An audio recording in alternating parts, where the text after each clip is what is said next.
तोबा दा मुझी तोबा तोबा तोबा कजे बुरे जो नतीजो ही बुरो हुंदो आहे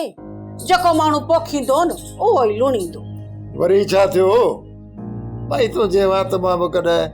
सुठी ख़बर कोन ॿुधीसीं अरे हाय ॻाल्हि हाई इहे त ॼण तोखे का ख़बर ई कान्हे वॾो मुनाफ़िक़ आहीं तोखे आऊं सुञाणा न ख़बर हूंदे सुंदे मिड़ी छप थो हणी आ मूंखे त का ख़बर ई कान्हे अलाए चवनि था इहा छोरी सदोरी जेका आहे सा अंधी थी वई आहे हा वाह ख़बर ॿुधाई मां न दूर चट थी वियुसि हाणे पहुती साले खे ख़बर घणे वीहे सौ न भॼंदी न ॾिसंदी अरे सदोरी खे धक त मग़ज़ में ॾाढा लॻा हुयसि पर इहा अंधी कीअं थी मुहारे छोरे बि बुकवाड़ी त मुहारे बि हई हूंदसि न छोरो बुआरो आहे ॾिंगो हाणे ॾिसूं त सही नातुरे सालार खान छा था कनि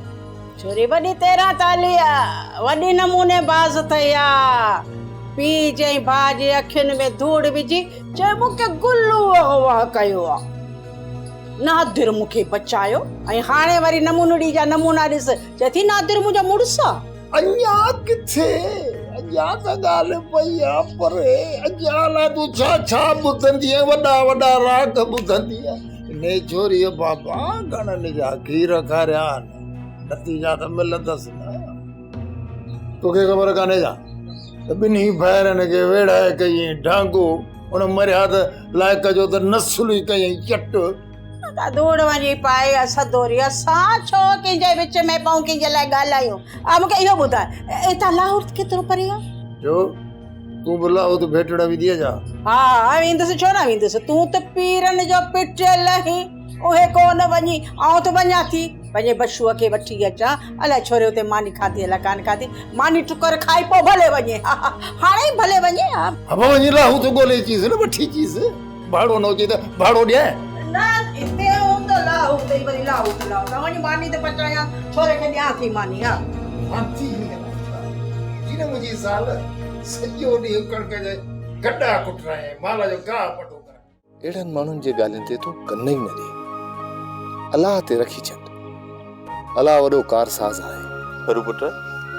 पर मुरादी ऐं तगियो सॼे ॻोठ में अलाए कहिड़ियूं कहिड़ियूं ॻाल्हियूं था कनि मुरादी चए पई त नादिर सदोरी खे घर मां कढी छॾींदो जीअं अंधी थी वई त बाबा छो घरां कढंदुसि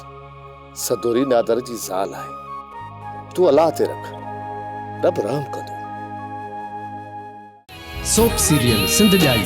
तमाम एपिसोड्स ॾिसो हाणे HD क्वालिटीअ में विज़िट करियो असांजो YouTube channel Sindh TV HD drama subscribe कयो असांजो official YouTube channel Sindh TV HD drama ऐं वधीक अपडेट लाइ बेल आइकन खे क्लिक करियो